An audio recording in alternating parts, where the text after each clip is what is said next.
evening, everybody. Good afternoon.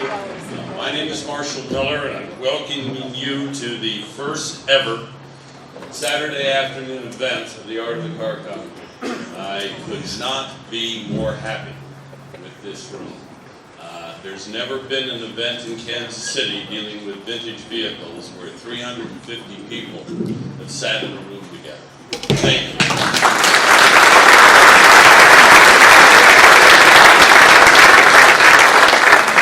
When we were planning this event a year ago, we thought we'd be lucky to have 150. And as many of you know, we outran that and all the space at the Art Institute, and then looked around for wonderful UMKC and Jim Wanser, who very quickly responded and helped us secure this venue, which will now be our permanent venue for such events, because we're never going to have less than this in a room again. Today, we have, Michael Lynch has put together an event with Tom Strongman that has never occurred before. It's of such historic importance, I think, that the KCAI video department is here with 3 other people, and we're videotaping this. We're going to put it together in something. By the way, let's all shut off our phone. Me too, and mine will be the worst, guaranteed. We are going to, in some manner, put together a DVD so that this piece of history that's being created is something that we can all enjoy in the future. So let me, without anything else, call on Michael to come here. Of course, you know, Sir Sterling Moss, Denise McCluggage.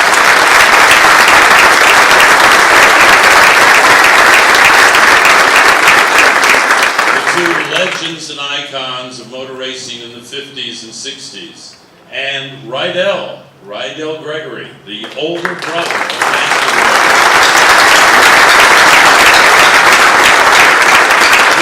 who also raced, but it was not quite as wild as his younger brother. Please, Michael. Thank you, Martin. Welcome, everybody. We're going to have a little fun. I'm going to tell you what we're going to do, but first I do have an announcement. Our guests have got a schedule. Our guests have come a long way to be with us, and they need a little privacy and rest at times. So I see all of you carrying your various books by the guests, and I would tell you that we are going to have autograph sessions tomorrow at 10:30 till 11:30 and 1:30 till 2:30 in Vanderslice Hall. And we are requesting a $10 donation to the Art Institute, and there will be people there to take your money. So if you could refrain after this is over, we are going to have a public Q&A.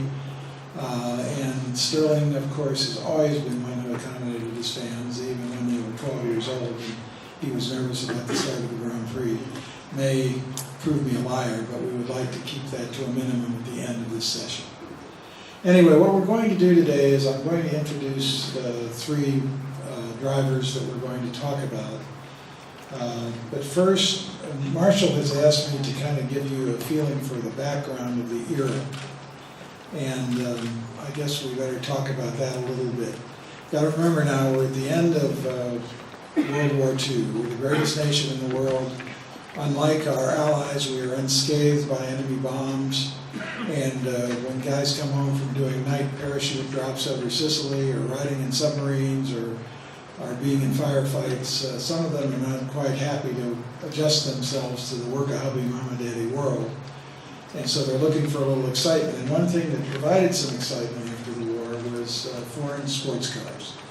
Despite what you will read in many books, these cars did not come back with American servicemen. The pound was at $4 until it was devalued down to $2.80. An MGTC like this one cost a great deal more than a brand new Chevrolet. So the basis of the sports car movement was entrepreneurs who brought these cars in after the war. European countries, whether they were on the winning or losing side, were all broke. They just didn't know it. when MG built these cars and Jaguar built their cars, they were forced to export them. The government limited how many could be sold in England, so they had to try and export their way back to prosperity. In America, obviously, in some South American countries, had plenty of dough. We had not only missed having our cities bombed, but we had also prospered during the war. So this was one outlet for all this pent-up energy I talked about from the people coming back. The two cars you have seen, the MGTC and the Jaguar XK120, were the basis of the sports car movement. Now, there's an old apocryphal saying that says the first race occurred when the second car was built. So once you started getting some of these babies over here, people wanted to race them. This is a picture from Los Angeles, Carroll Speedway, probably the only speedway in the country named after a judge. I think he owned the property, but I can't remember how it all came about. This was a dirt track. Obviously, American racing had veered off from the way racing was in Europe after the First World War, and all our top-level racing was on dirt ovals, except Indianapolis, which was paved. This is a dirt oval in Los Angeles. The number 2 car is Phil Hill Racing. Now notice they do one thing in the European tradition. They're going clockwise rather than the way we run races here, counterclockwise. Phil won this dirt track race in his MG number 2, a number that he was famous for throughout his career. This is, finally they got organized and they found places to race other than the dirt tracks. This is the first major American race, first real road race in America after the war. 1948, Watkins Glen. You can see what they've got on the starting grid. It's kind of a combination of pre-war stuff, American specials, and very few post-war cars. The next year, they moved on to Bridgehampton, and this is a kind of a momentous event. As you can see, you've got a pre-war Alpha on the starting grid along with a post-war Ferrari. This is one of the very first Ferraris built. First appearance by Ferrari in America. The car led the race but broke down. But for a time at the beginning of sports car racing in America, Ferraris almost totally dominated. This first generation of racing in America took place on public roads. This is the corner of Bill and Bernie's Bar in Elkhart Lake. How many in the room have been in Bill and Bernie's Bar? That's right. I have as well, and probably much too late in the evening. But this was typical of the racing of the day. You could see the problems that some could have foreseen but didn't. The crowds are held back by only snow fence. People are situated on the outside of turns, so I think you can figure out what sooner or later is going to happen. Now this is a little local history. This is a group of sports car people from Kansas City in 1953 that were out on what we call today a ride and drive, a rally, whatever you want to call it. You'll notice that MGTV in the right margin has Johnson County plates. When these people arrived, it was a Saturday. They were just out on the lark. And somebody called the mayor. He came down and opened City Hall and gave all these people a key to the city. However, there was a great social aspect here, remember. We talked about, here we are, all powerful after World War II. Why in the hell would some guy want to buy a foreign car? Our cars are so cool. Well, you know, once you saw one of these, they're a lot cooler than most American cars. And so it became a social thing, and they were like true believers. Some people thought they were really disrespectful to the war we had just won. Some people thought that the foreign cars were junk. Quite honestly, the foreign cars were really not adaptable to some parts of the country because of the great distances which did not exist in the good old UK where most of the foreign stuff was built. In the beginning, the foreign car business in America was the British car business. Anyway, these are people enjoying themselves in some, what my father was called, mahogany trench in Hiawatha. However, people also experienced the social side of the sport on a much higher level. This is Pebble Beach. Note the white gloves, ladies. They're a little dressed up to go to the races. On the left, the gentleman with the fedora is Sam Morse, who is known as the Duke of Domani. He's the guy who built Pebble Beach. His wife is on the right, and then his wife is to his right, and the other couple is Vic Bergeron, better known to you as Trader Vic, who did the catering for the Pebble Beach races. So this was quite a nice little outing. This is the Pebble Beach course, another public road course. You can see there's not a great deal of margin for error, and not all the trees or telephone poles have straw bales in front of them. This is Watkins Glen on the public roads again. So this was what they raced on at the beginning. Now that ended, and we ended up on airport courses. Needless to say, there was no shortage of airports after World War II that were not being used. This happens to be a National Guard base in Texas, Eagle Mountain Lakes, right, Rydell? Right. Yeah. And in fact, well, anyway, now this, go ahead, I think we'll go on to that. This picture was taken in 1954 at Fairfax Municipal Airport here in Kansas City. There was a major SCCA race. This was the car that won it. I show this partially because I took the picture. And how many people in the room were at Fairfax in '54? And Don Peters was there because I was with him. So you see. Anyway, Kimberly was a rather fascinating character, given to things like white camel's hair overcoats. He liked show business ladies, even though he was married, Ginger Rogers, Ann Miller, and the one that he really found a special place in his heart for was Sonia Henney, the figure skater movie star. And Jim told me many times about the great stock tips she'd given him. So she didn't end up in the Actors Guild home when she was done in Hollywood, I think. Now, after the airport period, which purists hated because they said you couldn't really learn to drive road race on an airport course because there wasn't anything dangerous, we built our own purpose-built circuits. This is Elkhart Lake, a magnificent 4-mile course near the town of Plymouth, Wisconsin. And also Lime Rock, Connecticut is a much shorter circuit in Connecticut. So we began by the mid-50s to build courses, permanent courses, dedicated to road racing. And you understand that all top-level racing before this road racing business started was on dirt ovals, as I told you.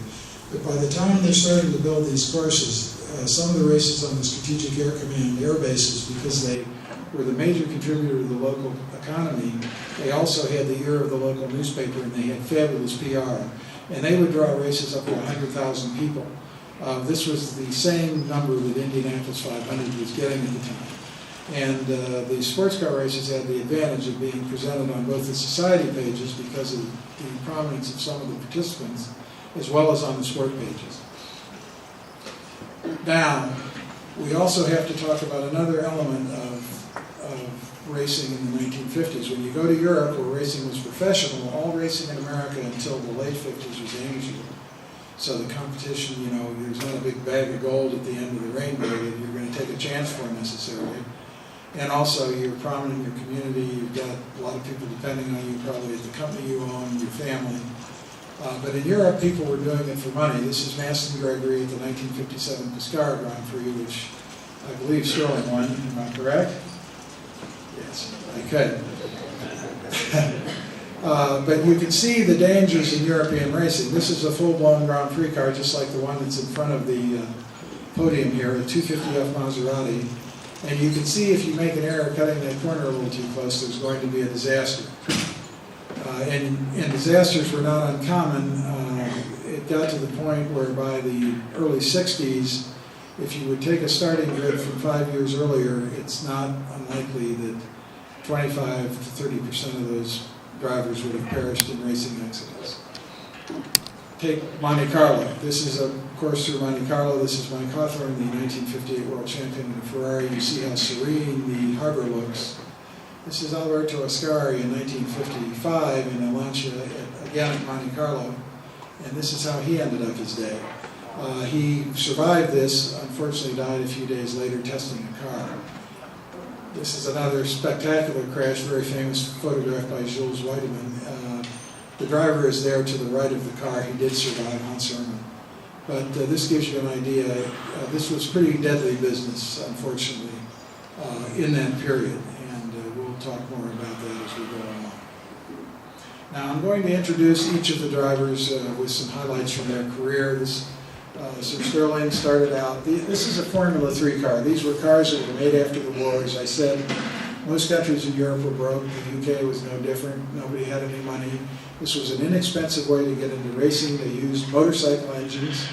And these cars raised a generation of British drivers that came to dominate Grand Prix racing in later years. And Sterling was one of the first and obviously the most successful of these.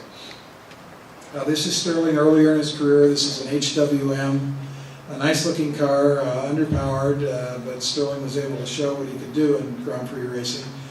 This is a ERA G-type at Silverstone at the British Grand Prix in '52. This one is not so good looking and also slower. This is Sterling's first World Championship sports car win, which was at Sebring in Florida here in the States in 1954. Sterling's car has made a little bobble. It is the one behind the number 65. But the boys got it straightened out. Bill Lloyd was his co-driver, and you can see them lighting up after the conditioning in those days, although Sterling was damn well conditioned compared to most of his contemporaries, was not a big issue. This is Sterling's first World Championship Grand Prix win. This is a Mercedes W196 at Aintree in 1955. The car following is the acknowledged master of Grand Prix racing at the time, Juan Manuel Fangio, who was an Argentine who won 5 World Championships. This is Sterling after this victory with Fangio. Over Fangio's left ear, you can see a lady there. That is Sterling Moss's sister, Pat. She went on, besides being pretty fabulous in jumping horses, to becoming the preeminent woman rally driver of her day. And I'm not just saying in a major rally she would win the Coupe de Dame. She often also won overall the men. This is probably Sterling's most famous drive. This is the Mille Miglia in 1955, a 1,000-mile public road course, 2-lane country roads in Italy, around the entire boot of Italy. Averaged 98 miles an hour for 10 hours. Dennis Jenkinson, who was riding with Sterling there, you may ask, how in the hell could he stand 10 hours of this? Dennis had a roll. They had devised a signaling system with a roll. They had practiced the course several times in German efficiency and also Moss's will to win. And it was a roll, and Jenkinson could roll through this thing and tell Sterling by hand signals how fast the coming corner was. That's what allowed this incredible achievement. Now you ask, didn't that scare Jenkinson? Well, here's what Jenkinson did before he rode with Sterling Moss. This is Eric Oliver driving the motorcycle, and Dennis Jenkinson is what they call in sidecar racing the monkey. And you can see this is a fairly energetic proposition, and the two of them won the World's Sidecar Championship together in 1949. So the ride with Sterling in the Mille Miglia was strictly a walk in the park. Sterling went on to better cars than the ones we've shown before, except for the Mercedes. This is a Maserati 250F. He is winning the Italian Grand Prix in 1956. This is another historic landmark, the first British car to win a World Championship Grand Prix after the war. This is called a Van Wall. It was a British-built car. Sterling was kind of famous for overcoming adversity, and his own car broke in this race, so they called his teammate into the pits. He took over the teammate's car, made up the time for the pit stop, and still won the race. So this is a very major historic achievement, first British car to win a Grand Prix after the war. Here he is with the fellow who started in the car, Tony Brooks. This is another Van Wall in 1958. This is at Morocco. And the battle had been all year between Sterling and Mike Hawthorne for the World's Championship. They were within a few points of each other going into the race. The only way Sterling had a chance to win was to win and set the fastest lap. He did that, but Phil Hill, Mike Hawthorne's partner at Ferrari, slowed down and led him through to second place, giving Mike the points to win the championship by 1 point. Incredible battle that year. Sterling did get back at Ferrari. He had his problems with the old man a few years earlier. and some of his greatest drives. Sterling was known for taking a car that was underpowered, not as fast as the opposition, but just through sheer skill and force of will beating them. This was one of the great ones, the Argentine Grand Prix in 1958, the beautiful front-engine Ferrari. Sterling in the underpowered 2.2-liter Cooper of Rob Walker, that's Rob Walker Scotch, I might add. In Argentina, Sterling made them think he was going to make a pit stop, but because his car was lighter, he was able to make it through all the way. And by the time, but he had in his pits, they laid out the tools, they laid out the tires like they were going to bring him in. Sterling went straight through, and by the time the Ferraris realized what was happening, it was too late to catch him. One of the greatest victories of all time in Grand Prix racing.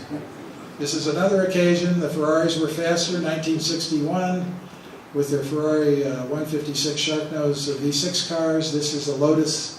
As you can see, the day is hot. Sterling, because aerodynamics were not a feature at Monte Carlo, Sterling has had them take the side panels off the car to be more comfortable in it. Again, he beat the faster Ferraris, winning the Monte Carlo Grand Prix in 1956. The trophy, of course, was awarded by Prince Reindeer and Princess Grace. Exactly.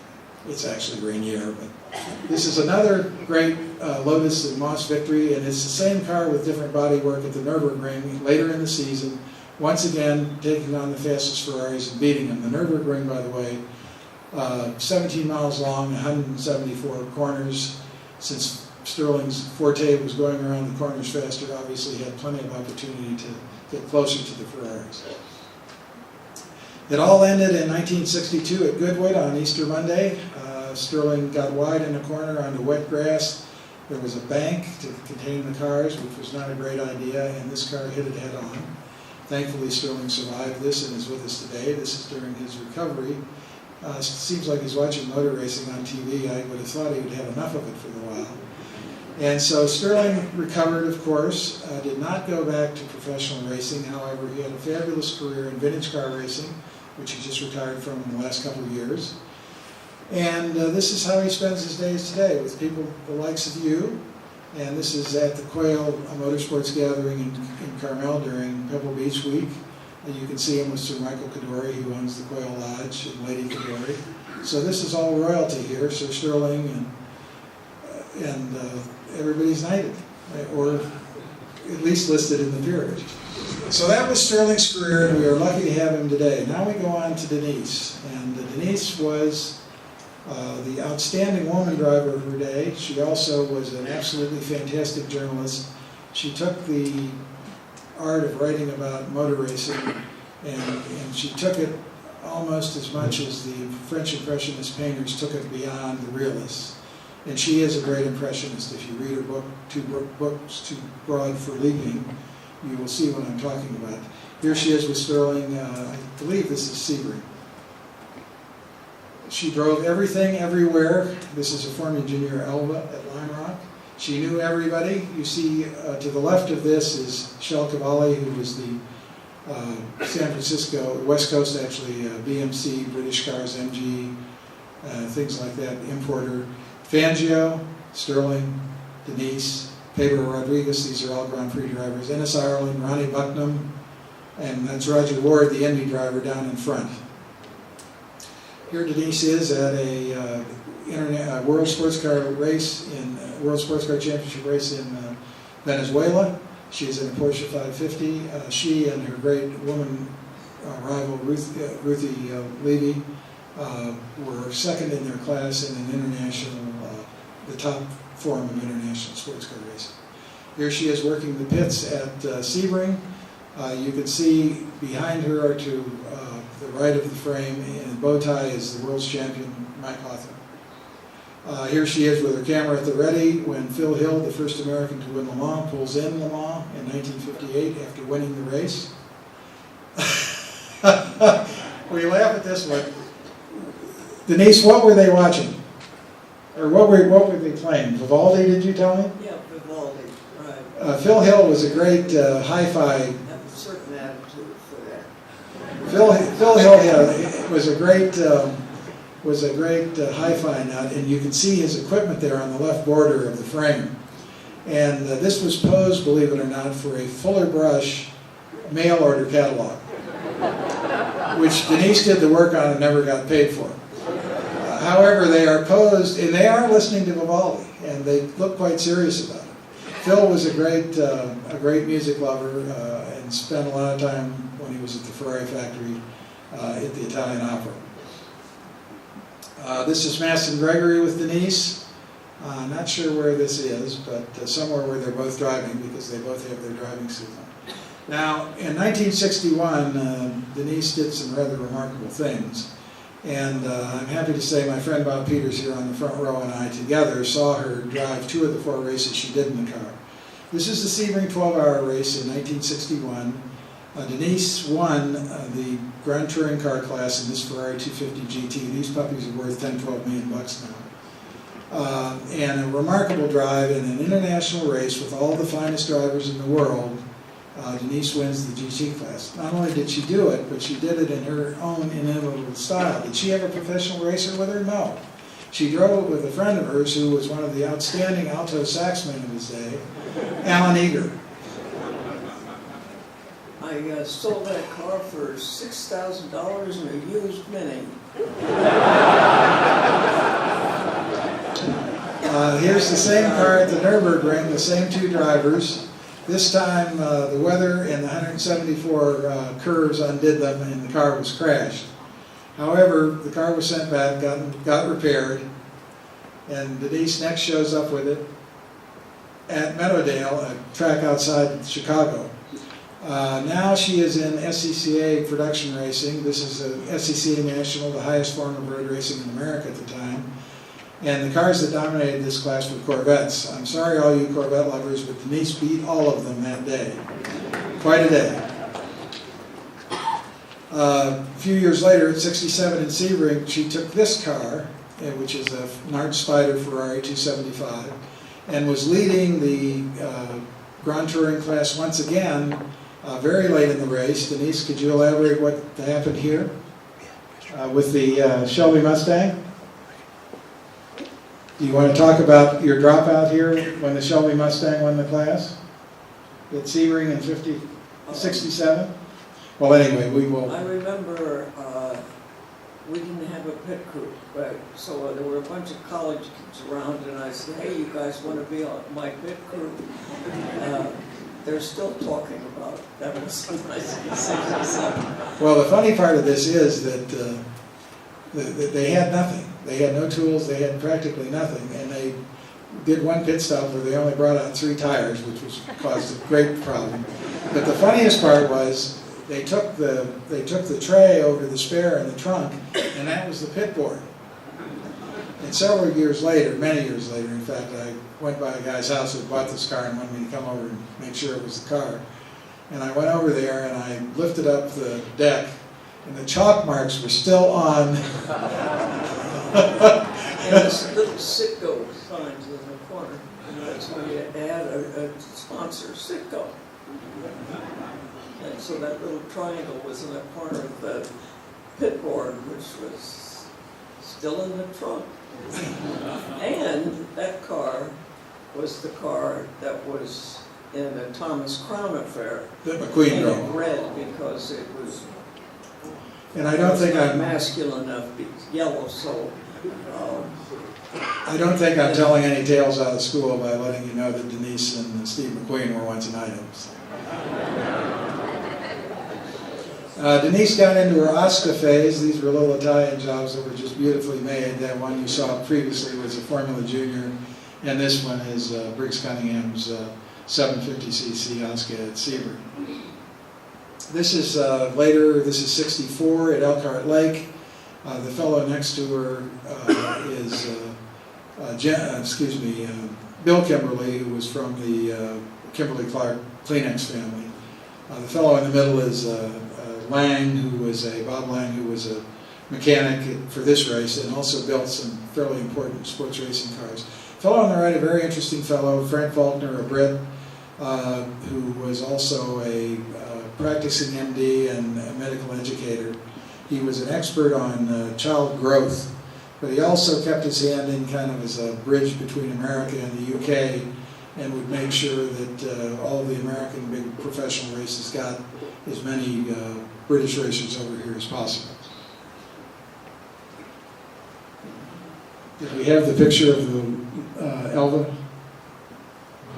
The Elva, we didn't, okay. The picture was taken, the weekend that picture was taken, she and Bill Kimberly drove in the Elkhart 500, which was the biggest American race after Sebring, and finished second in their class against the best racers in America. We move on now to Maston Gregory, son of Kansas City, Pem Day and Shawnee Mission, and was one of the very first Americans to go to Europe to race. This was a game dominated by the Europeans, and Americans had been over before Maston, but none made quite the impression that Maston did when he got there. We have Maston's brother Rydell on my left here, and he'll be taking part in this, and I think telling us something about some of these things. Let's talk about, this is Rydell, by the way, who was a great race driver in his own right. This is Pebble Beach, which was the top race on the West Coast in 1954. Rydell is driving his C-Type Jaguar to third position in that race, although he probably came pretty close to the bales on this particular corner. Maston also had a brother-in-law who was a TWA pilot, Dale Duncan. This is Dale at that 50, and his wife, who, by the way, who was a sister of Maston's wife. There were three beautiful girls who came up to Kansas City from, was it Belton? Where were the girls from?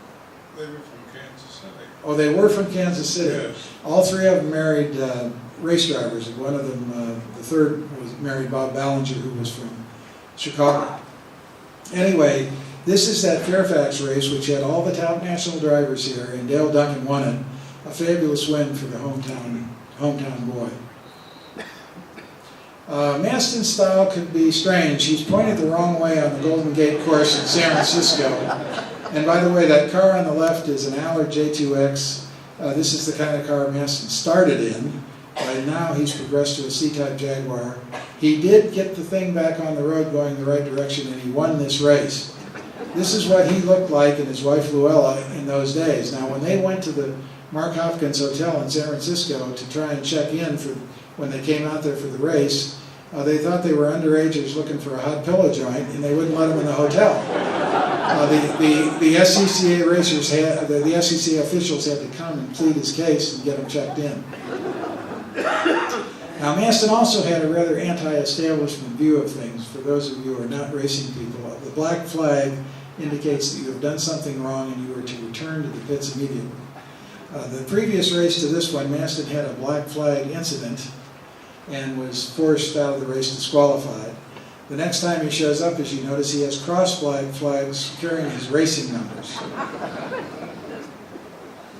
Now Maston went down to Argentina for a big international World Sports Car Championship race, and he bought the winning car that day. This is it. He took it up to Pebble Beach and in practice hit a tree, as you can see.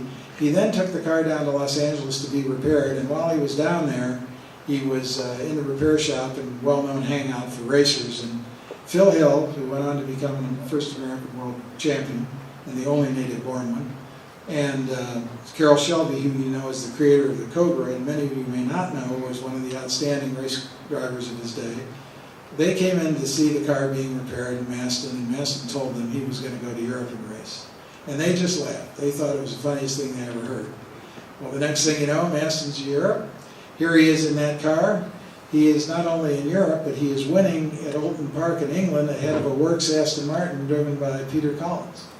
So Maston made an immediate impression. This is a great shot of Maston on the right, his brother-in-law Dale Duncan, Luella, and second from left is Phil Hill. This is at Riverside in California.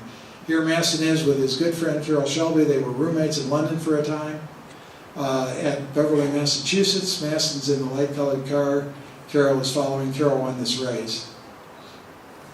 We saw the shot before, Maston and Pescara. I think he finished third or fourth there, which is a remarkable finish for an American. Thank you. By the way, Michael Cox, who is Maston's biographer, is in the front row, so I have great help here. This is Maston, and Temple Buell was a kind of a playboy from Denver and liked sports cars and bought Maston this job. It's a 450S Maserati, had an engine bored out to 4.7 liters, and Maston won. In fact, this picture is from winning the preliminary race at Riverside in 1957. Maston, again, a little unconventional. This is him getting the car upside down at Caracas. However, he had them put a roll bar in the headrest before he would drive it, and it proved to be very good sense. This is all he suffered. That's Temple Buell in the background.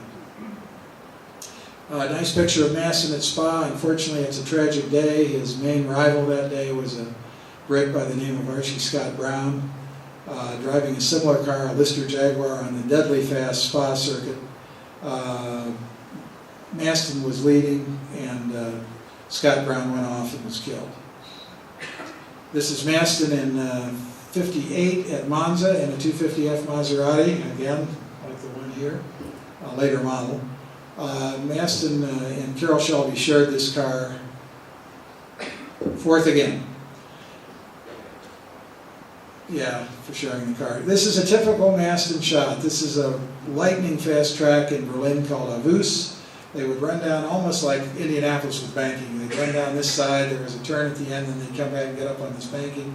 Maston's in a Cooper, very competitive car on the right course, but in this case, totally outclassed by the power of the Ferraris, one of which is leading, but Maston is right up there in between them. Again, Maston is here in a Cooper, and inside him is one Sterling Moss. And the other day when we first viewed these, Lady Moss said, Sterling, he's going inside you. This is Maston at Spa. Again, you see the dangers of European racing. There's not much place to go if you make an error. This is a Lotus BRM. This 1965 was an incredible year for Maston. This is the car you will see on the field tomorrow. Ferrari 250 Le Mans that won the Le Mans 24 Hour in 1965. The actual car is the one we have here, driving with an Austrian by the name of Joachim Rindt. And it was a fabulous battle. Ford had decided they wanted to win Le Mans. They tried to buy Ferrari. It didn't happen. So Ford went it on their own, and there was a huge battle for 3 or 4 years between Ford and Ferrari. However, in this race, all the factory Ford and Ferrari entries dropped out, and the race ended up being between a car, this one owned by the American Ferrari distributor, Luigi Canetti, and the yellow car owned by the Belgian Ferrari distributor, Jacques Sauter. Maston and Rindt won the race. It was an absolutely fabulous victory, and we commemorate that with the car being here. Maston's mother married a heating and air conditioning mogul back in New Jersey by the name of Brian. You probably might have had a Brian air conditioner one time in your life. And they decided they wanted to go to Indy, so they got BRP, a British firm that Sterling was tangentially involved in. His manager was part of it, along with Sterling's father, to build this thing for Indianapolis. Maston had never been to Indianapolis. He started on the back row, and what did he last, 69 laps, Michael? Something like that.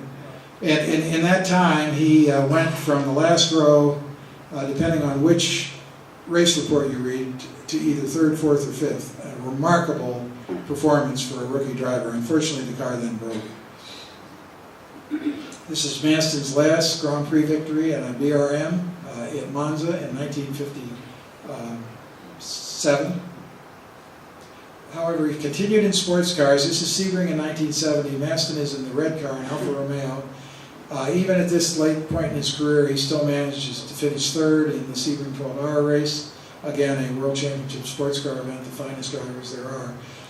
Coincidentally, the car behind is a Porsche 908. During this period, he also had some successes driving in one of these cars for a privateer from Sweden who he met through Joe Bonnier, another Swedish driver. This was Maston's last race, Le Mans 1975, in a GT Ferrari driving with Luigi Canetti Jr. The car broke. This is 1985. The late Bob Sutherland put on a vintage race here in Kansas City. Maston came back for it. Joe Eagle is here today. Joe, raise your hand. This was Joe's car at the time, and here's Maston driving Phil Hill around the course for the Follies Grand Prix, which I believe was a benefit to restore the Follies Theater. Is that okay? Just checking. See, I got people up here in the front row. That's why we packed them in here. Now, Maston had a lot of fun along the way. How many people got to pal around with Brigitte Bardot? To the left is Lucky Kasner, who ran a team that both Sterling and Maston drove for. If you think Carroll Shelby was a snake oil salesman, this guy was something else. Here he is with Steve McQueen during the filming of the movie Le Mans, which Maston worked on the whole way through. And here's Maston. We want to remember him. We want to think of his great achievements. A Kansas City boy. He's already been inducted into the Missouri Sports Hall of Fame, and later this summer he will be inducted into the American Motor Racing Hall of Fame in Detroit. So that's the end of my introductions. We're going to go on.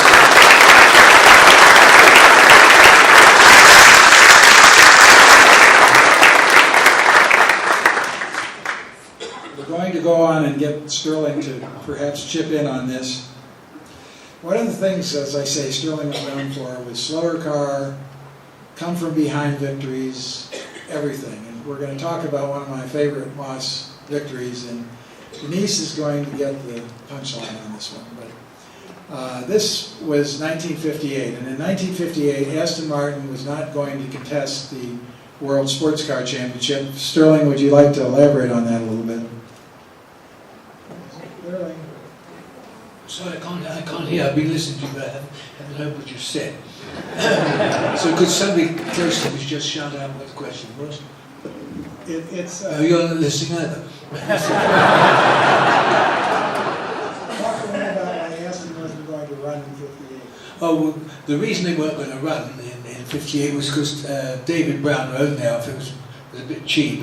He didn't want to spend the money to do it, and anyway, I did actually say to him, and I was also pretty cheap, and I said, I'll pay for the car to compete because I think it's that important, and so that allowed them, or then they accepted to do that, and we ran the race, and that was one of the nicer cars to drive. Not a very nice gearbox, but a very nice car to drive. I mean, a car that you could go around Nürburgring at a high speed.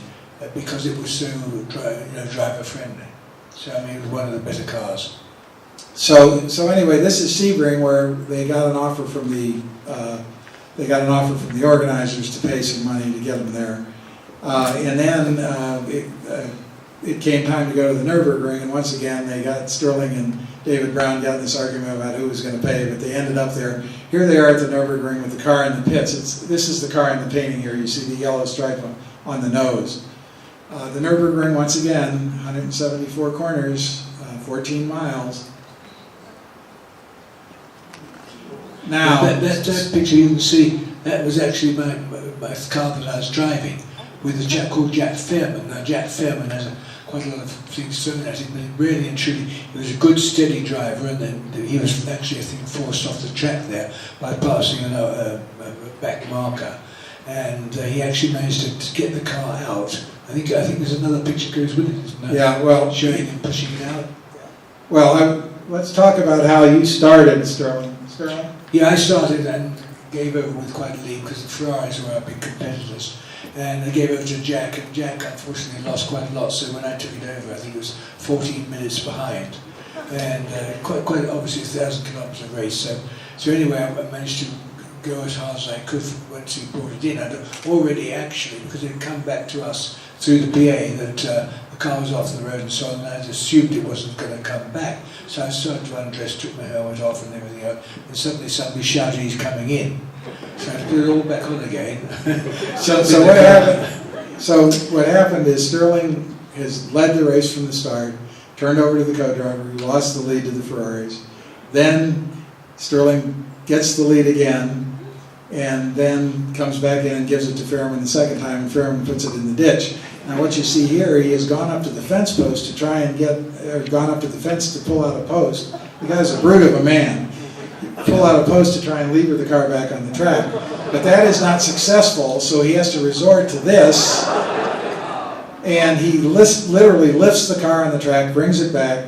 Sterling again takes the lead from the Ferrari team.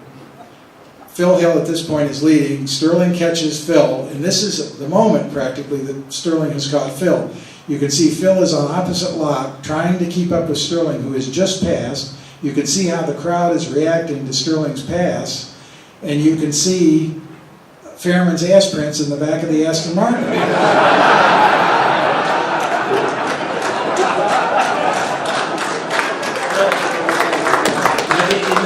In a two-driver race, obviously, you want, as your other driver, you want somebody who's reliable, and hopefully somebody that you can show you're quicker than he is. And with Jack Fairman, that worked. But he really made a tremendous contribution to getting the car back into the race. So now we have the race is won by the Aston Martin.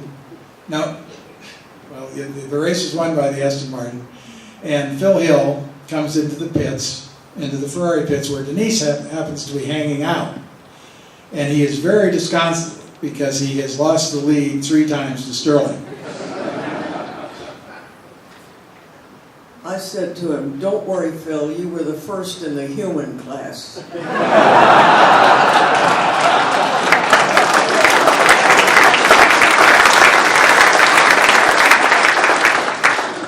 No, but that was actually one of the few circuits in the world where you could make up that sort of time. I mean, it's really well, it's still there, of course, really quite demanding. And once you get the rhythm of the circuit, it is very, very exhilarating to drive. Okay, well, what this led to is the fact that Ferrari, which was the overwhelming favorite to win the World Sports Car Championship that year, they went on to the last race of the year, the Tourist Trophy in Britain, and they won it. And here you see some of the winning Aston Martin team. Carroll Shelby on the left, Sterling, Royce Allen. There's Jack Fairman on that side. And that's Jack Fairman on the right, exactly. And David Brown, the owner of the team, in the middle. So what started out as a one-race season ended up in a world championship thanks to Sterling. Thank you. We didn't get that much thanks in the factory, actually. They didn't even got a bonus in it. Now, when I called Denise, and I said, Denise, here's what we're going to do. Let's talk about some stuff. She says, oh my God, we've got to talk about Nassau. I said, okay, we'll talk about Nassau. I mean, I think that's a great thing. It was a unique race. It was held at the end of the season. It was not part of any championship. The racing was hard, but the partying was much harder. This is an invitation from Lady Oaks at home, you notice. Very proper, RSVP cocktails. And there was cocktails every night, there were cocktails every noon. Some people, there were mostly motoring journalists, there were cocktails in the morning. Now, one of the problems with that is, for us historians, is that because the journalists were too busy in the bars, they didn't go out to the track, and they just took the results at the end of the races from the organizers and made up stories about how the race was run so they could get paid by their magazines. So until a proper book was written a couple of years ago, you couldn't believe one thing you read in an old sports car magazine about Nassau.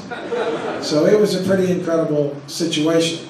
But however, when I started kind of going through Nassau, my Nassau archives, I realized that one of the reasons that Denise wanted to talk about Nassau was, here's Denise winning the ladies' race in 1956 in a Porsche 550. Here's Denise winning a ladies' race in a Porsche 550A in 1957. Here's Denise winning a ladies' race 1958 in a Lotus 11. So I understood all of a sudden why Denise wanted to talk about Nassau.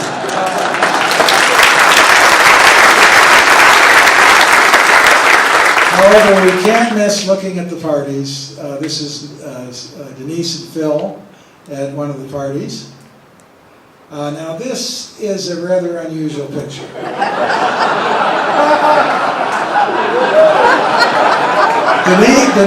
Denise has this on the wall of her home in Santa Fe.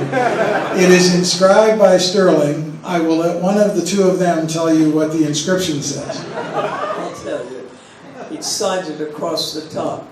he who seeks shall find.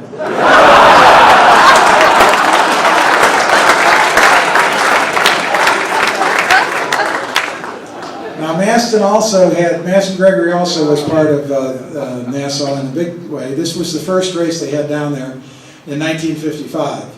And this is Maston on his way to victory, and the car we've seen before, the big Ferrari 375 Mamiya. The car on the inside of him, the 13, is by a very famous playboy of the era, the Marquis Alfonso de Portago from Spain. And this is Maston winning a preliminary race at Nassau in 1957, again with Temple Buell, who is enjoying Nassau to the fullest, as you can see. There's no empty glass.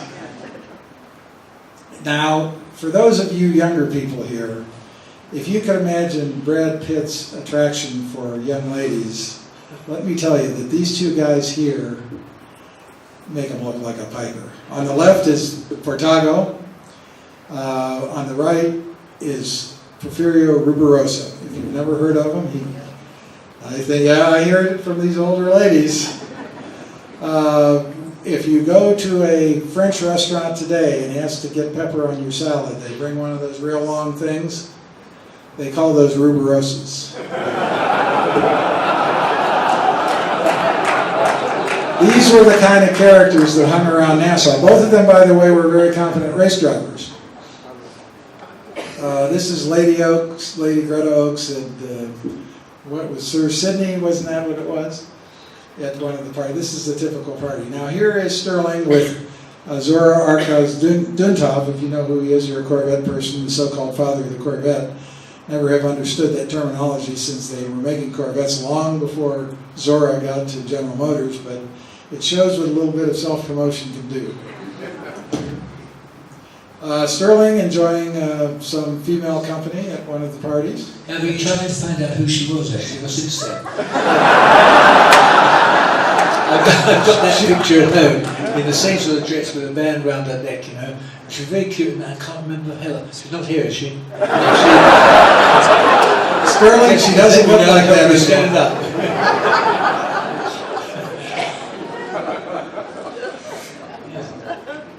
Now, Sterling had some wonderful adventures at Nassau. He went down there twice, and he won twice the main event, and then he won the Tourist Trophy one year. We'll show you a picture of that later. But here he is winning in 56 in a 300S Maserati that was crashed, as you can see, the day before by a different driver. And Sterling, perhaps you could tell why you didn't drive the two cars you were supposed to drive and you ended up driving something else. Well, so, a lady I lent the car to for the Ballard Buff race unfortunately shunted it, and it wasn't repairable, not easily, and Canetti offered me a car. And of course I hadn't driven a Ferrari at that time. Well, I think I had one many, many years before. This is the Ferrari. Yeah. And this was the car that Sterling drove to victory after Ruth Levy trashed his Aston Martin in the ladies' race. She did me a favour, actually. Probably won by that. It was probably a faster car than the Aston, because they were strong but not terribly quick. So these are some of the kind of things that went on in Nassau. This is Sterling winning the Tourist Trophy race at Nassau and Rob Walker's Ferrari short wheelbase. We are finished with this part of the presentation. Because that's the loop, is it not? So perhaps, do you want to go to some questions from the public? Is that time? Okay. Why don't we have some public questions? There's a microphone here.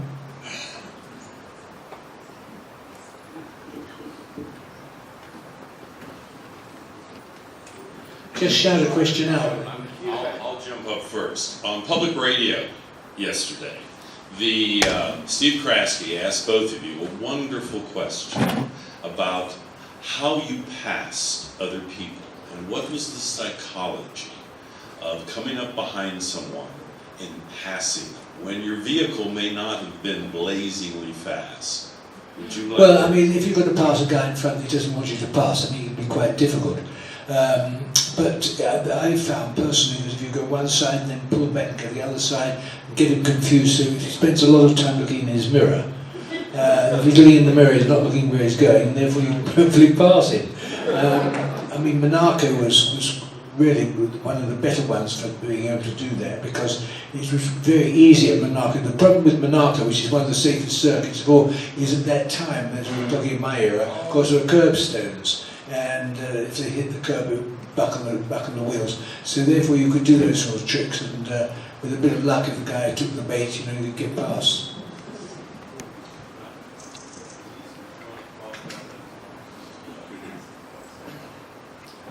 Well, when I was first racing, I had sort of an idea of what was just and right. And I was in a race, and I said, oh, here comes John Fitch. And so I kind of moved over, and I looked, I said, that's not John Fitch. How dare him imitate John Fitch? So I went by and blew by him again, and I thought, aha, don't have expectations, and don't attribute abilities to someone who may not have them. You just drive and pass whatever you can. And often I found that I would play the woman driver card. I would act very erratic. I'd look one way and go the other. They would wonder, what's she doing now? So there were many different ways. Denise, would you tell the Mercedes story, the grandma story? You were in Arizona. Oh, no, when I was up on the road, you mean? Right, yeah. Yeah, well, I had come back from a car thing, introduction or something, and they had left Mercedes for me at the Albuquerque airport, and it was AMG and a red. And I thought, oh boy, nice little ticket trap here. And it was like 1:30 in the morning or something. And so I was headed back up to Santa Fe from Albuquerque Airport. And I wasn't paying any attention to the speedometer. I just set my ankle at a comfortable, and with an AMG, that's pretty comfortable. And I wonder why everybody, there wasn't much on the road, but why were they going so slowly? And I looked down, I'm coming up on 125 miles an hour, and I think, uh-oh, and I look in the rear view mirror, and I think, oh boy, okay, so we have some dips and things, and I go into my little old lady mode. Pull over behind another car, we're going along, and it really helps. You really go, your chin goes up, and we get punched. And the cop comes and just asks me for my license, and he looks at it, and then he says the greatest thing you ever want to hear. I think I may have the wrong car.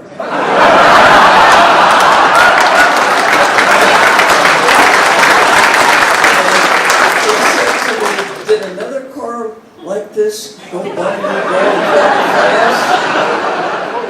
I never lie to cops. I just said, you better believe it. And he said, I'm sorry, I have the wrong car. Hands me my license back. And I said, I hope you catch him.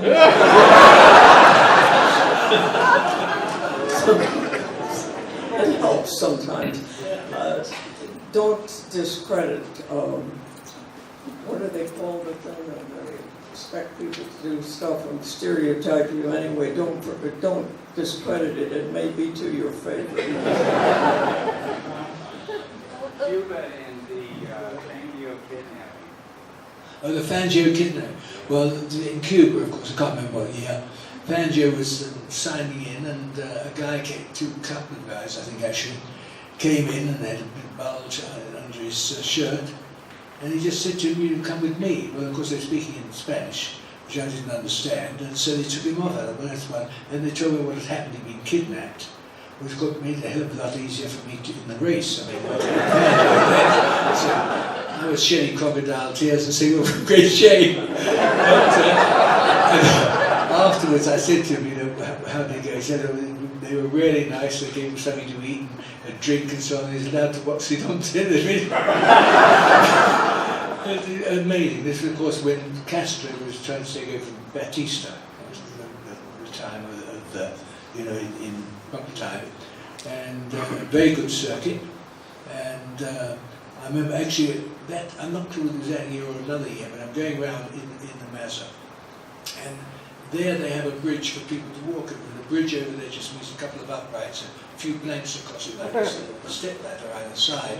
And of course it bloody well broke. And actually, I think Maston was with me too. Yeah, Maston and I were at the beginning. It's 500 kilometre race, so obviously I knew Maston well. We spoke, said, look, there's no way we're going to race at 500 kilometres flat out. So let's just play around here, make a decent race, a bit pass and repass and so on.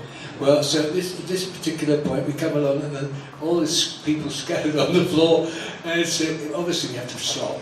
And I know that so they happened to have put a red flag out, which I know the only person who could do this is the clerk of the course.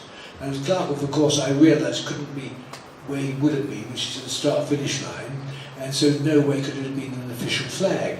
So anyway, we get through all this rubble and people and stuff, and we're coming up towards the end, where the start-finish line is, and we'd only done, I can't remember how many laps, but not many. I snuck the damn, I had 4 or 5 Mazda, snuck it into second, put my foot flat on the floor, and passed Maston. I took the checkered flag. Maston came up after, sort of bitching about this. I said, well, look, Maston, let me see, what we'll do is, you keep quiet, I'll keep quiet, otherwise it'll go to the FAA, and we'll split the money. So that's what we did.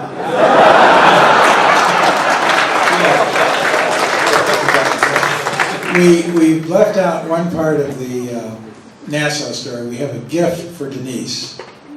Now, when you went down to Nassau and spent a little time in the cocktail lounges there, they would have a little swizzle stick like this. And if you can't see in the back, that's a miniature police whistle on the swizzle stick. This was the situation.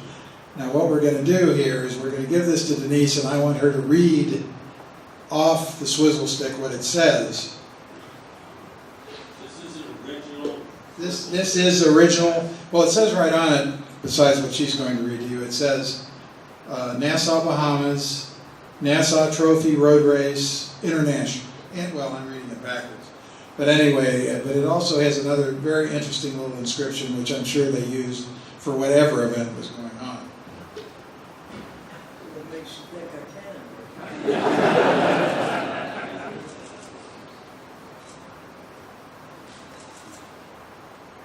I could have last week, but I'm losing my eyesight now, and this eye, so I don't know. What does it say? It says, when your drink is low, just blow.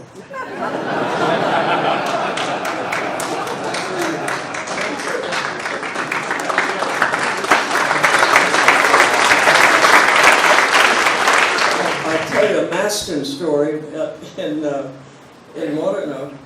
Maston was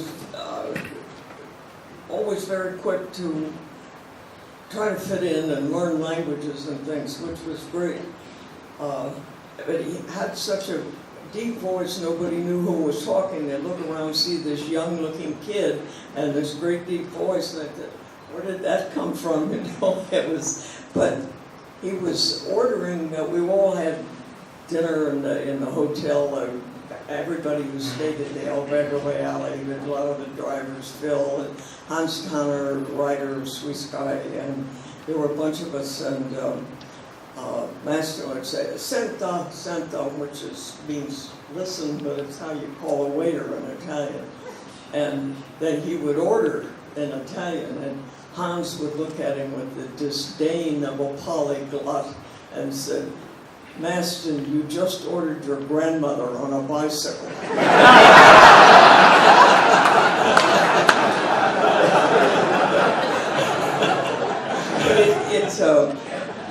Phil's natural competitiveness was spurred to learn Italian faster because Maston was learning and speaking Italian. And there was one year that we were all speaking Italian relatively well except for the past tense. So we would just say something in the present tense and go like this.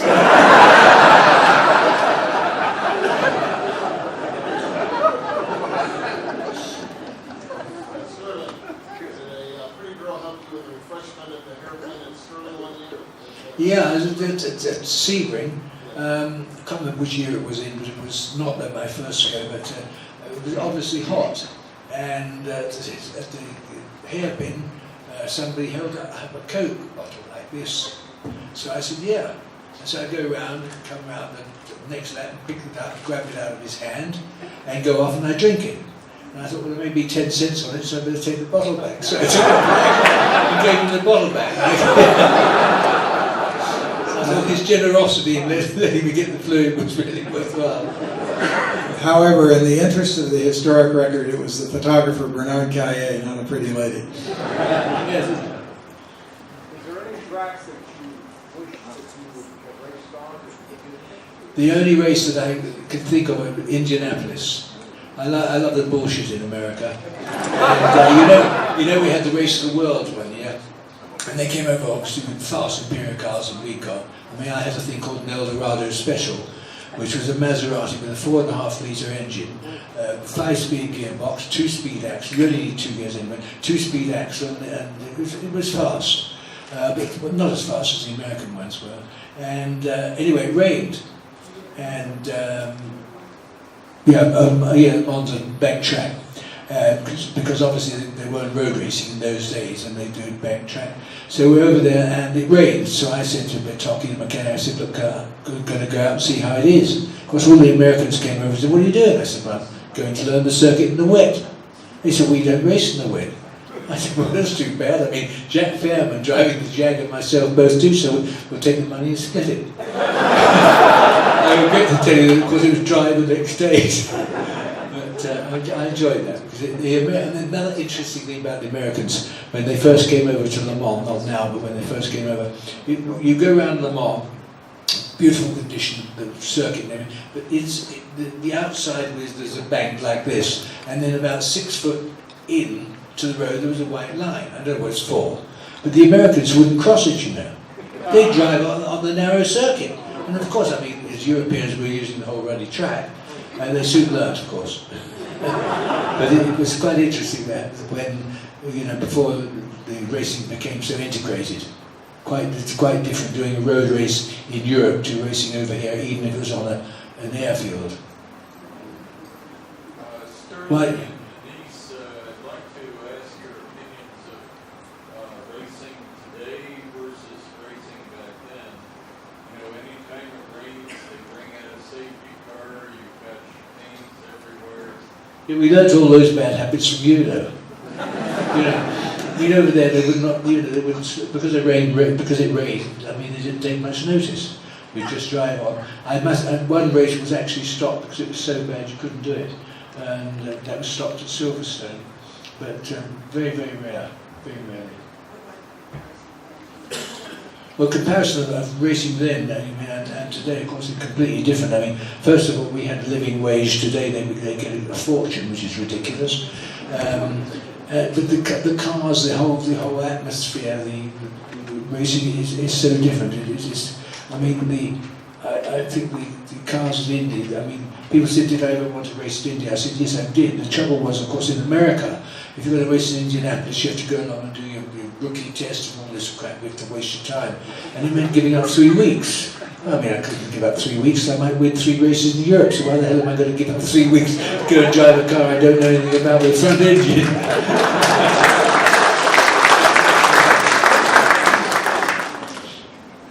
I want to say something about driving in the same race with Sterling. I did it the first time, and I think it was in 1957 or 8. I was in a Fiat Abarth at Sebring. It was certifiably the slowest car in the race. But it was kind of interesting because you'd set up a certain rhythm, and I don't know how many laps it would be before you would lap me. But it was consistent, maybe whatever, 4 every flat. But it was always in the S's, so at least I was being steady. And So I'd think, oh, this is Sterling's lap, and I'd stay way over on this side. And Sterling would come through and give me the famous Sterling wave. It was a nice, gentle thank you, on almost a bow. And Sterling made such a great use of that wave. He'd wave at the crowd, right? Yeah, no, of course I would. If you're racing around in Monaco particularly, you can actually see what the people look like. Well, you think you can. I'm talking about that actually. I went to do a thing on Leary for 100 miles an hour for a week in a Jaguar XK120 many years ago. And it gets pretty boring because you're lapping once every, I think, 47 seconds to do 114 miles an hour roughly average, which would average out then at 100. And I remember going around there and I saw that we had the first intercom where I could speak into a microphone and they could speak back to me from the pits. It was really luminous. And I thought, it looks a good-looking bit of crumpet there, so I went past. And she looked quite good, and I'd blow a kiss, So I'd blow a kiss every 47 seconds. But anyway, then I went in, and my God, I can tell you, 100 miles an hour makes a hell of a difference.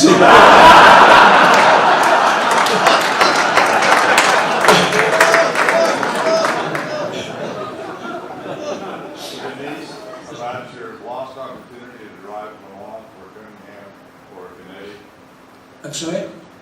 Denise. I'll need a cutoff man to pass it to me.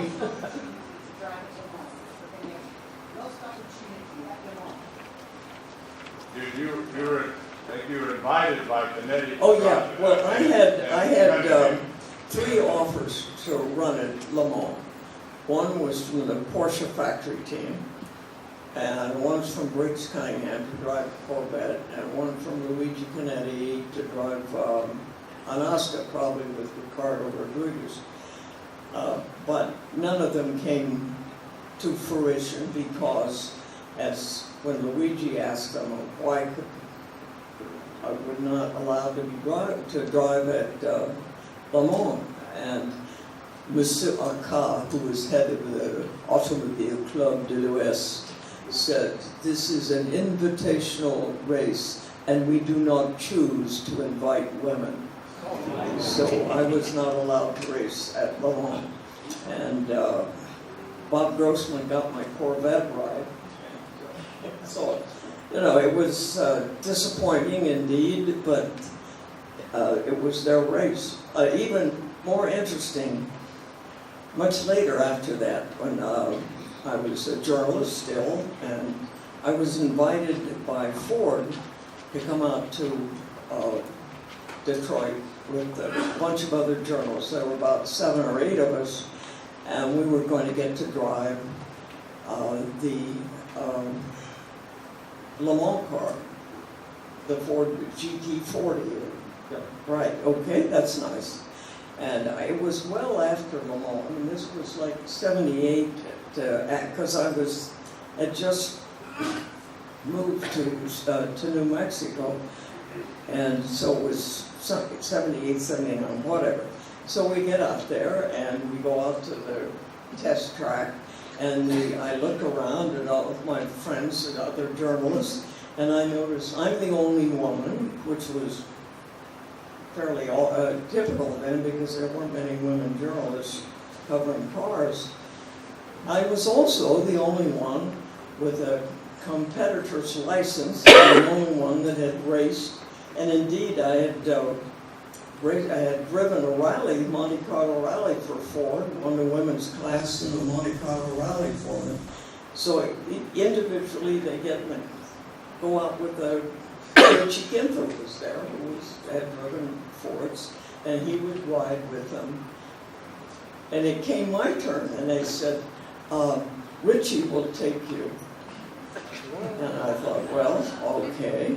And we get in the car, and Richie said, "What's all that about?" Richie would sputter. He would hiss when he got really mad, and he was furious. And he said, "What's this about?" "Well, you're the only one here who can drive." And I said, "It's their car, Richie. I never avoid the chance to drive with a really good driver, so you drive." And we did. It took me, never got over being angry about it. And I didn't really start getting angry about it until later, and I keep getting angrier as the years go by, you know. But that's what you were up against at that time. And later, I mean, imagine, I wrote about it one time, and Ford said, oh, we'll give you a ride. Well, you can drive the car. Well, I've never driven.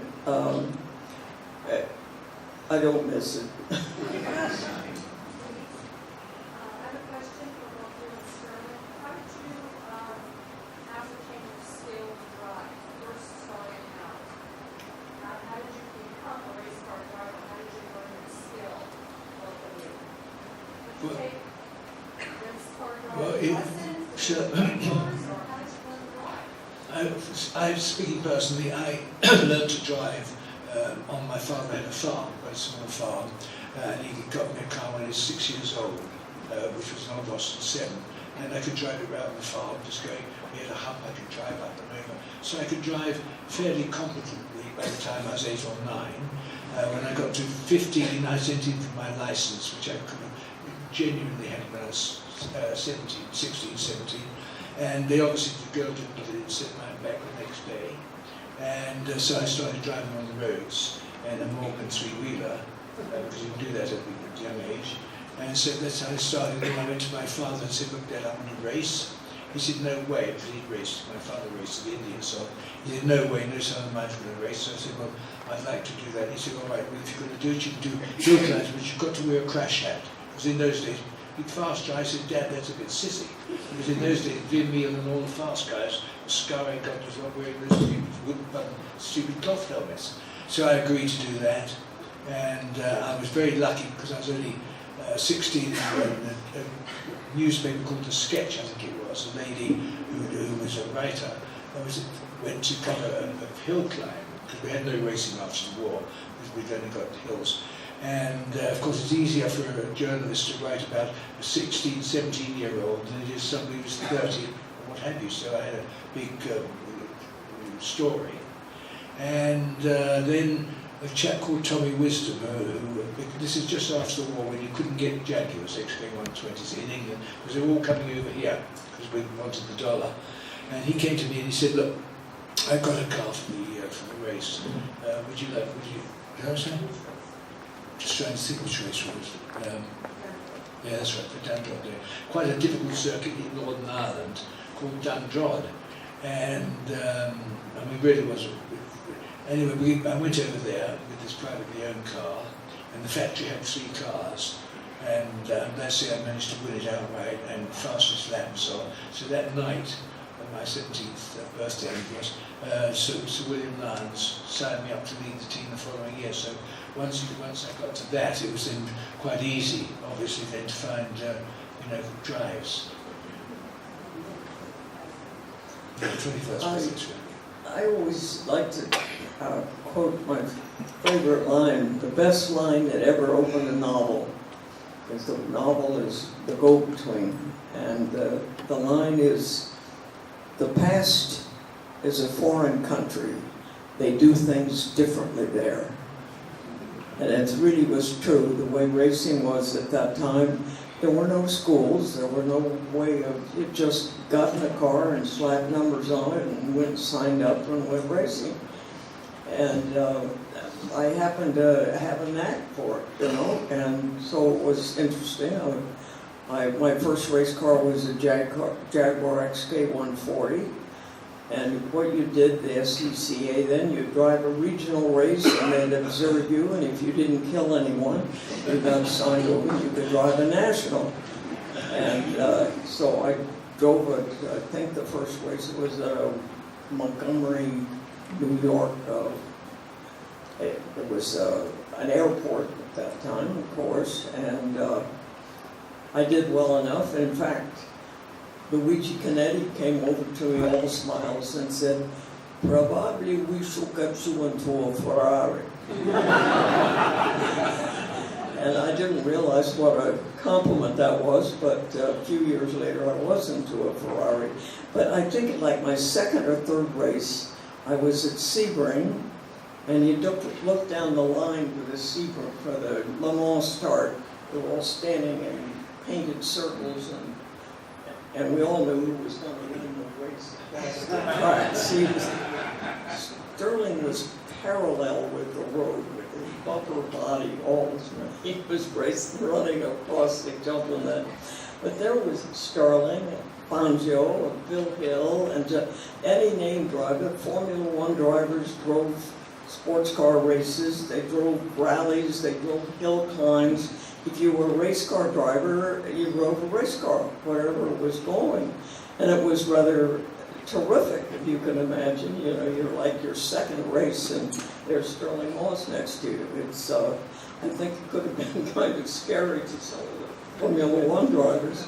I hope it didn't scare you off. Perhaps that's why we never dated.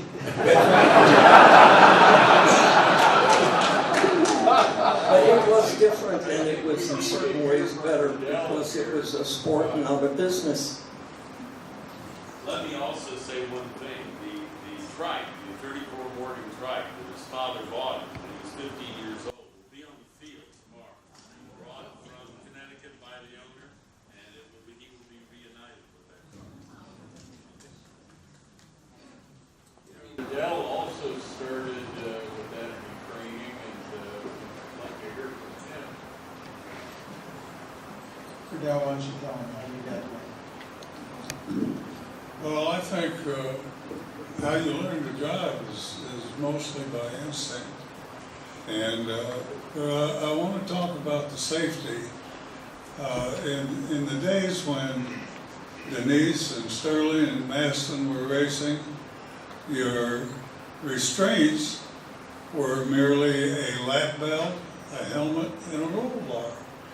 And it was fairly perilous there, but today we're looking at people and they have tethers on the wheels so the wheels don't fly off when you crash. They have Hans devices, soft walls, titanium metals which are stronger and keep the car together.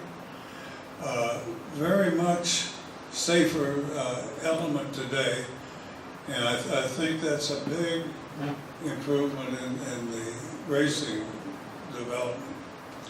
I want to talk a little bit about a couple of Maston's incidents. When he raced at Omaha, Nebraska, I was also there and had a Jaguar, and I was doing fairly well, and I thought, well, if I go just a hair faster and reach the start-finish line instead of 100 yards short of that, I'll be able to make a shift, and it'll really excite the crowd because it'll sound tremendous. And it did sound tremendous because the car blew up.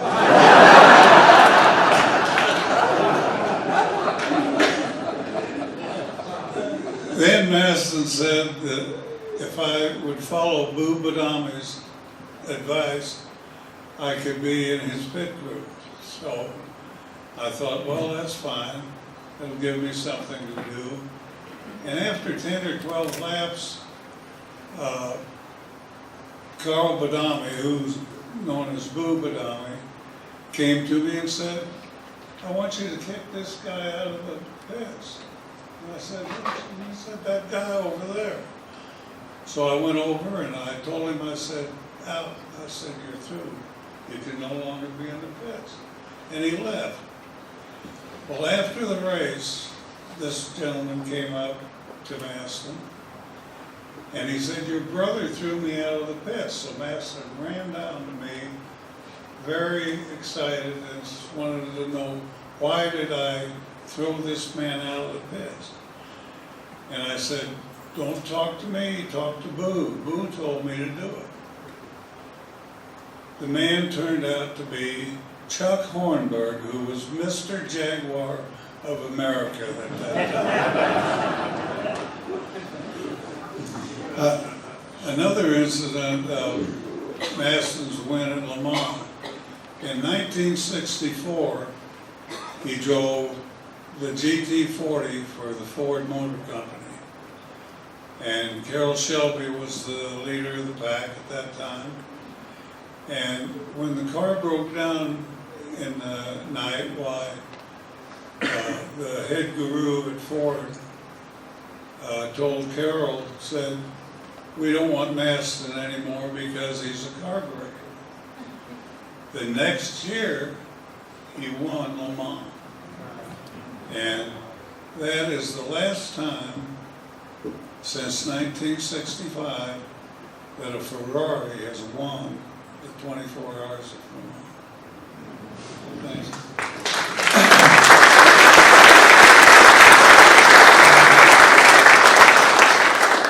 You saw earlier in the pictures Maserati upside down at Venezuela that Maston had managed to find the opposite side. And I was in that race with a Porsche. I came around the corner and there was Maston upside down. And I said, "Oh my God, General, what's happened?" Well, speaking of safety, Maston had insisted that Maserati put a roll bar in under the head fairing. Roll bars didn't really exist then. I mean, some people had them, but they were not required or anything. And they put that roll bar under the head fairing, so when he turned the car over, that held the car up enough that Maston could slip out, climb out, but otherwise he would have been squashed in there. And so Maston was saved himself by that little, and everybody started thinking about that after a while. Because Maseratis were immolating themselves all over that place. They were crashing into walls and burning up. Remember that? Yeah, I remember one thing you've got to remember this. That's in America you were using seat belts. I never ever raced with a seat belt. And none of the others did from Europe. I mean, it wasn't the way we went. We realised when cars flip, they're usually quite fast, so you want to be able to piss off and get away from it. And so we didn't use it. I mean, I remember coming over here and going to Laguna, I think it was, with my Lotus 19, and in scrutineering they said, "Where are the seatbelts?" I said, "We don't use seatbelts." "Oh, you have to here." So I said to my mechanic, I said, "Load up, we're going." And they said, "What are you doing?" I said, "I'm not going to be here if I'm going to wear a seatbelt." And they agreed. But it was under duress, because it was two different things. I mean, in Europe, we never wanted belts because fire was the biggest hazard. You want to be thrown out, as quite a few people have been, or get out. Well, of course, Maston just managed to jump out of cars. He watched the accident, wouldn't he? They were going to hit walls or things. That car owners weren't delighted by that, but he saved himself a number of times. I saw him at Goodwood go off the road, and the grass was extremely wet, as it can be in England at times. You get the sensation you're actually accelerating. And we saw him headed for this great berm, and it was way off at one time, but it was getting close, and he just sort of got loose in the seat. So when it hit, he went and landed on his feet. You know, it was.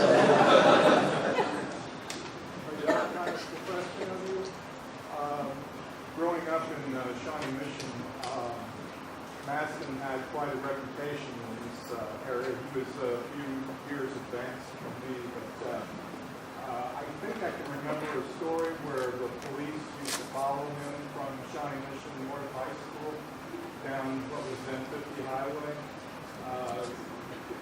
Is that rumor true, or could you expound on some of his exploits in the Shawnee Mission area?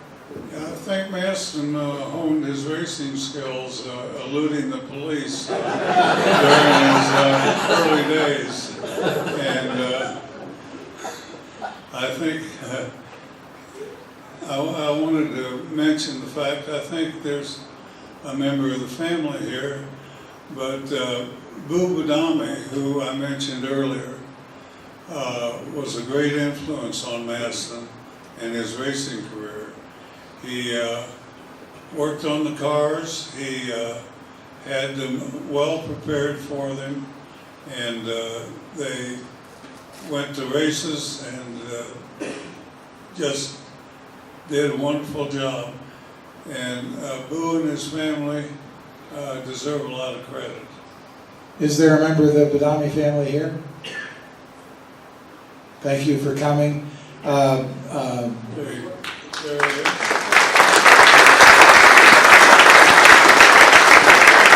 A fabulous midget racer. I'm sorry. Maston did go to Indianapolis one time. Why didn't he go back? Actually, his career was kind of in decline, and I don't know that he ever got another offer with a car as good. And as you know, he had messed around with the Harvey aluminum cars, the Mickey Thompson roller skate, which could not have been a very pleasant experience. And I just think he wasn't going to go unless he had a car that was possible. Now, the Badami family father was a fabulous midget racer, dominated midget racing in this region. And then with his sons, he ran for many years the Hollywood Muffler Shop, if any of you here. Who's had to take their low-slung sports car in to get the muffler replaced because you hung it up on a curb? Lots of hands, right? And so they were a pretty big family. Now, at that time, there was not much crossover between oval racers and road racers. So it was unusual for a road racer to be schooled by a road racer to be schooled by an oval racer. But I think Boo really taught Maston a lot of his racecraft. At the beginning, obviously, Maston didn't want to do anything except lead every lap, but I think Boo calmed him down. And really, don't you think that he really helped him with his racecraft and made him a much more mature driver? Yes, very much so. So I think this is another part of Kansas City racing history that you should all be aware of. Wasn't also 50 Highway and also Ward Parkway part of his racing history also? Yes. Oh, yes, yes. Well, Truce, do you want me to tell it? He was not discriminatory where he raced. Well, I'm going to take just a few moments away from Sterling and Denise. For those of you who are here and remember this, I moved here from Cleveland in '54. And they said, have you been out to drag races? I said, I'm kind of a sports car guy. They said, no, this is not a matter of, this is a sociology experiment. You got to go out and see this. Well, as you know, if you go out Truce, when you get way out there, is it 119th? It widens. Okay, 83rd. It widens to 3 lanes. And the reason for that is that property during World War II was Pratt & Whitney plant. And because they were running 3 shifts, they had to get them out of the parking lot so they could get the new shift in. Well, after the war, of course, it was quiet out there. And the kids would go out there and drag race. But this was no ordinary drag race. I've been to many drag races in Cleveland. I go out there, you've got 2 lanes where the cars are parked with their headlights toward, let's call it the course. Then you had the center lane, which was where they drag raced. Now, here you are on a hot summer Kansas City night, very much like this. Every radio is tuned to WHB, which there was no top 40, there was just top 10. There were no pull-tabs. So the night was screaming with the piercing of church keys. Everyone had beer, everyone was loaded. They'd line the cars up, and somebody would drop a flag, and the cars would pull off. The first 15 cars or so would turn their headlights on. When the cars would pass the first 15 cars, the next 10 or 15 would put their headlights on. So these 2 cars, this is surreal. These 2 cars are racing, the music is going, the church keys are going, 2 cars are racing, they're totally illuminated, but it's totally dark in front of them, totally dark behind them. Man, I am in Kansas, but I mean, this is they don't do this in Cleveland. Although WHB was never as good as Alan Freed on the radio in Cleveland.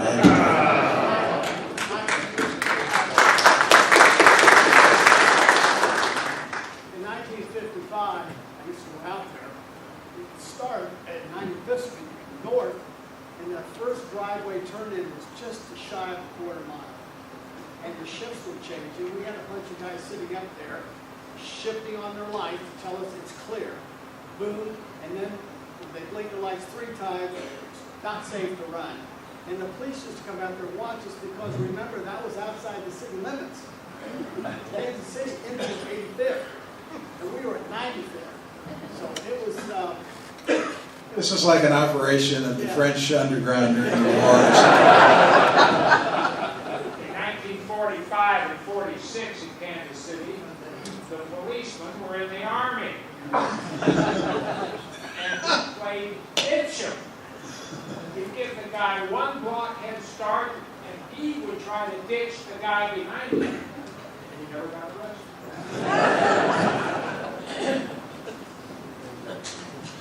Sterling, what was the relationship with you and Mr. Brown and Aston Martin? Myself and David Brown. David Brown didn't really matter. He just put up the money. John Wah was the more important one. John Wah was the team manager, and a very good team manager, and a very nice bloke, and worked things out very well. He would say, right, we're going to have one car which is going to be the hare. That would usually be myself to go out to try and break the faster Ferraris, and then the other ones who were reliable and so would sit there and win the race. And he was a very, very good team manager. And of course the cars were good. They certainly we'd never beat Ferraris, but Ferraris wouldn't always keep running, or with the fastest ones.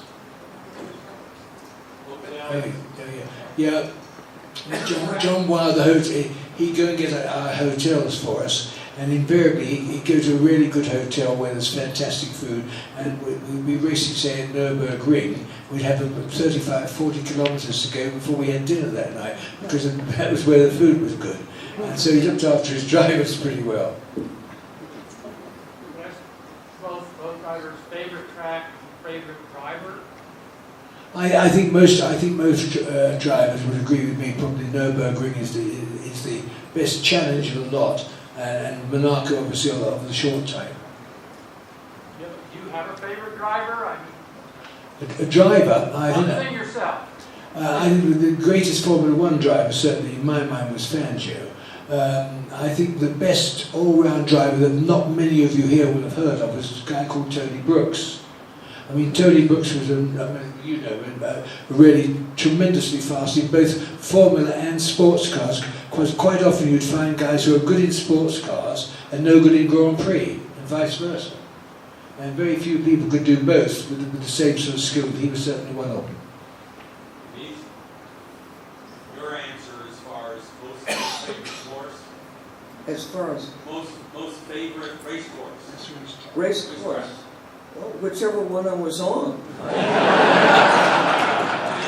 But actually, I had certain preferences. A lot of people like Elkhart Lake here, for instance. But I do up to the bridge. I mean, I don't like constant radius turns. I like varying radius turns. I like negative camber. I like the rain. I like anything that, just like Sterling, that nobody else likes, because he used to run around, and when it was clouding over, he'd be going like this. Save the time. Sterling likes that. And I asked him, and I said, do you really like driving in the rain? He said, of course not, but those guys don't know that. It really struck him. So that's kind of nice. But I really do like variations, and I like bad roads and things like that. And Elkhart with that constant radius until you get under the bridge, and then it gets interesting. But that's the separator. You know, then if you learn the things that are different, then you can beat people, because when it's all the same, I mean, that's the trouble with when cars got so much alike, and then it came down to being luck. I mean, it's like, I won't watch restrictor plate races of NASCAR, because it's not racing. It's roulette, you know. It's a different kind of thing, because if the cars are too fast, which is very strange when you're in a race, how can a car be too fast? So you make a smaller engine, So it goes slower and you can have a real race instead of luck of the draw. You know, you're leading a race, you're second, third, you have a chance, then something happens and you're 23rd. That's not a race. Who do you believe was the best driver, other than you and Sir? Oh, I was the best, of course. In the days when Fangio was driving, we always said, well, first there's Fangio, then there's Moss, then there's everybody else. And I think that probably Sterling was catching up with Fangio by the time Fangio retired, because for one thing, Fangio was teaching people. He would go like this, you know, indicate, get in behind me, and you'd learn something, right? And he would ask Phil Hill at the Nürburgring one time, you know, what gear are you in here? And Phil told, and in Italian, because Phil knew Italian too. And he'd tell him, and he'd say, try a higher gear.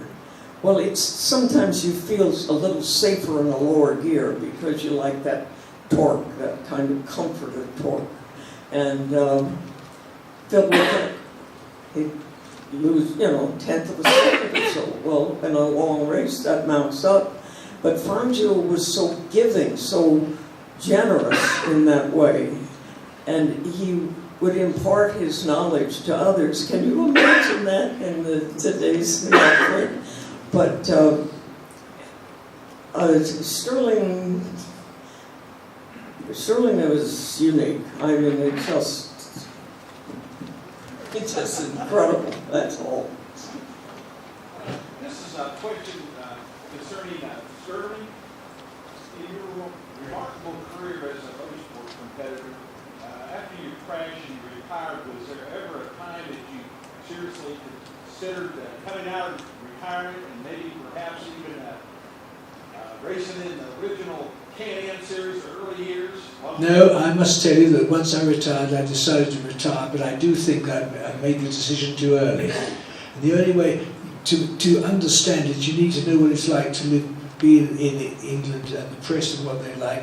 They were continually calling up, when are you going to have a drive, when are you going to do that? I thought, well, I've just got to go and test myself out. And I did. I went down to Goodwood. My times were really quite as fast as I would want, but my automation had gone. In other words, you know, if I swing a punch at you, you'll automatically duck. Well, I hadn't got that anymore. And I thought, well, but I think I went too early.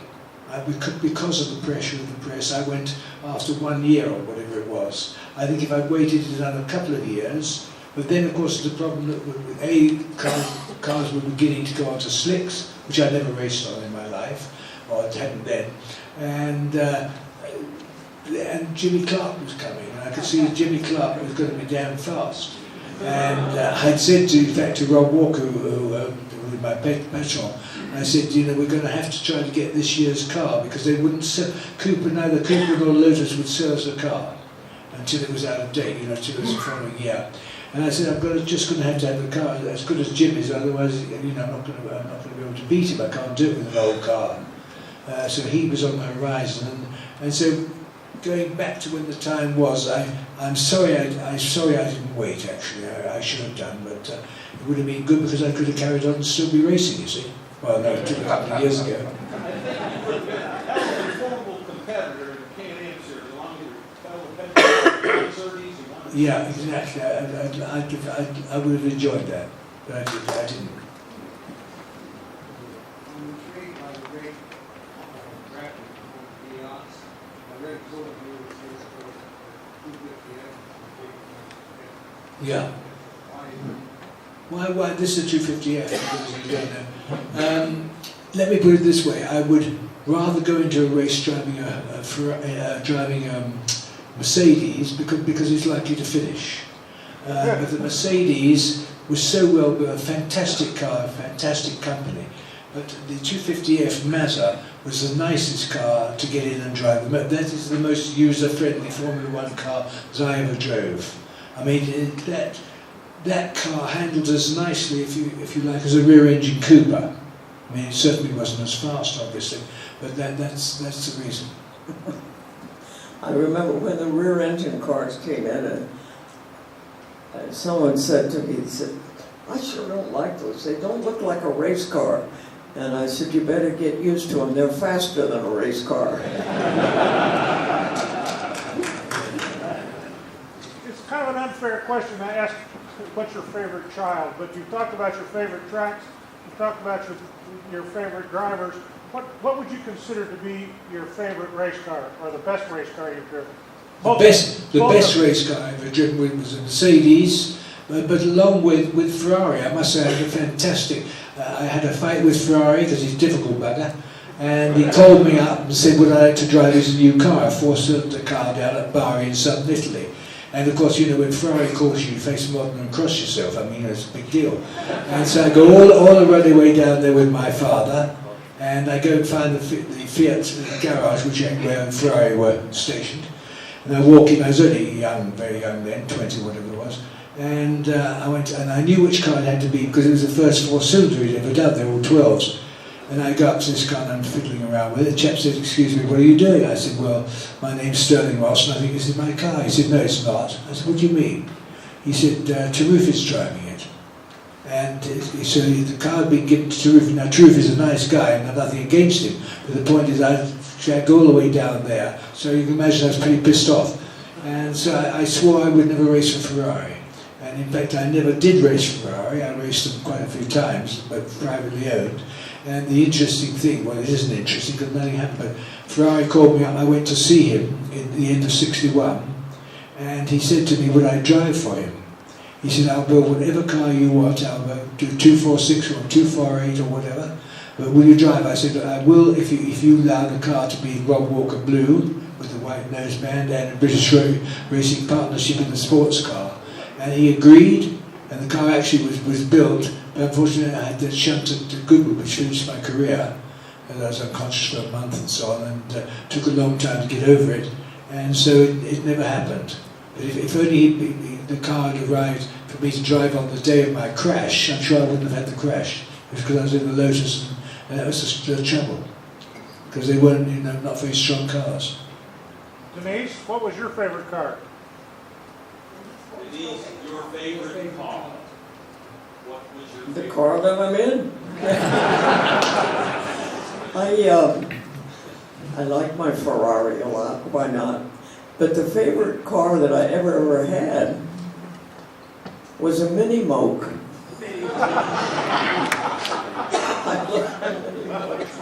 That was,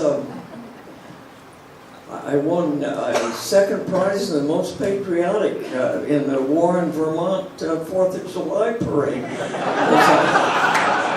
I painted it all with red and white stripes and paper plate stars on the hubcaps. It was terrific. Actually, for racing, I really liked the small Oscars, like a 750 Oscar. It was the most pleasant, easy, wonderful experience. Driving long races particularly. I wanted to do the Mila Me in it with Isabel Haskell. Wouldn't that have been fun? But there are just so many wonderful cars. They're just, I love the Porsches, even when they're long, exhausting. When I was driving a Porsche in the 50th anniversary, was a Porsche 550 RS60, which was really newer than any Porsche I'd actually raced. It was a Brumos car, and Bob Snodgrass came in from practice and said, you take it out now. He said, yeah, it'll all come back to you, just a regular H pattern shift. And, I said, great. I go out, and I'm grinding the gears, and I said, what's wrong in it? And then I remembered, H pattern, yeah, a script H. It was like this. It was the longest throw. But Porsche was like that. And then, they built a car that was very good and was fast. And they said, it wasn't like little snick when the Oscar, which was beautiful. They said, well, why didn't you stick to an Oscar? And I said, because the Porsches were beating them like a fairy godmother or whatever, you know. It was, they were faster, and that's what you need. That's what, as Phil Hill once said to a journalist, fast is what it's all about. So it was faster. And now they keep improving little bits here and there. And I don't know if you can really beat a Porsche or not. You know, they're lovely. But I'll drive any given car. Emphasis on given.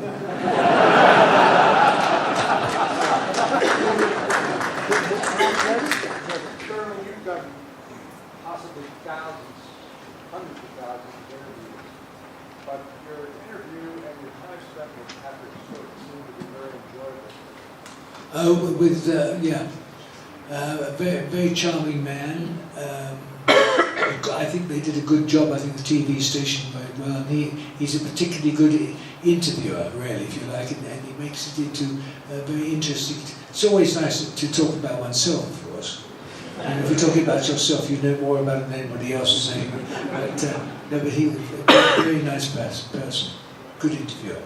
That's posted on our website for those of you who don't know. 1 hour, it's on BBC on New Year's Eve last year.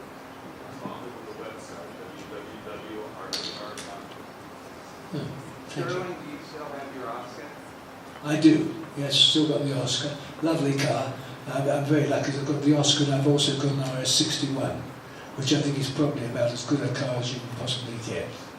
And every time I come over here, the price seems to have increased. So I'm laughing. It's off the subject, but who did the star in front of the podium? It was a painting that I bought at the Bonham's auction at Pebble Beach in 2000, sitting in the corner and no one noticed. It's been on the wall of my office ever since. The other painting was painted by a fellow in Aspen Market in St. Louis. It was an Aspen owner. And that's Mr. Sterling in the Aspen race.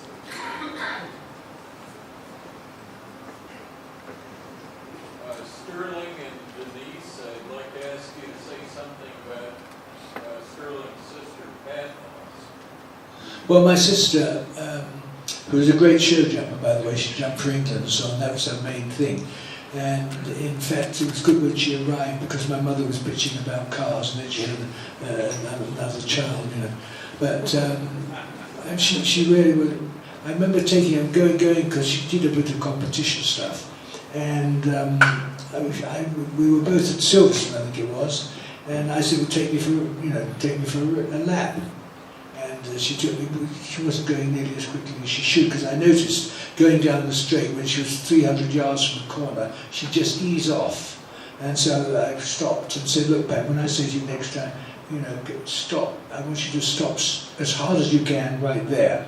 So okay, so off we go. And as soon as she lifted her foot off, I said, "Stop," and she stopped. And of course the corner's another 50, 60 yards. I said, "What are you doing here?"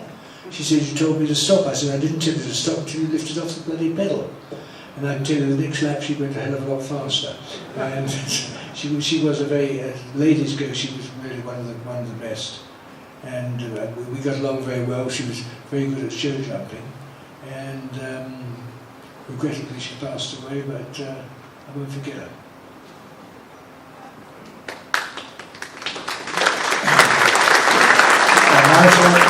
Marshall, are we out of time? Okay. Our guests have to go, however, for the hardcore, if you wish to stay, Cliff Royer, who is a historian, is here. He has some old SCCA movies you may enjoy seeing. And we also may run the loop again and talk about some of the pictures in the loop. But our guests have got to move on. I thank you all for your attention and your wonderful questions. And don't forget the autograph sessions tomorrow at Vanderslice Hall at the Kansas City Art Institute, 10:30 to 11:30 and 1:30 to 2:30. Thank you very much.